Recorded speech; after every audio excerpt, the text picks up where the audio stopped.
Затоа што ние имаме повеќе телевизиски куќи, поготово националните телевизиски куќи, политички емисии кај што наводно не се плаќа, можеш да бидеш поканат, тука не е тоа реклама, кога се рекламира сигурно ќе си платиш и така треба да биде.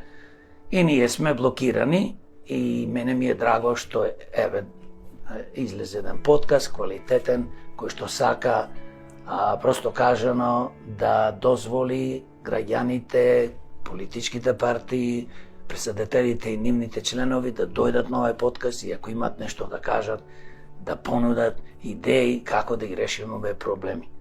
Ви благодариме, но вие во Америка, ако не се лажам, сте живееле 3 децении.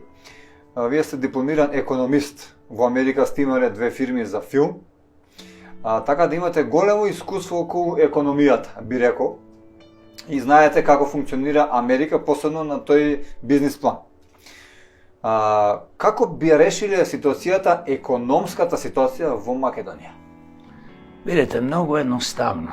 Ако погледнеме сите развиени држави во светот, имаат една и единствена цел – да имаат врвна економија, да имаат врвно производство, врвни иновации, врвно образование, врвни научници, иноватори.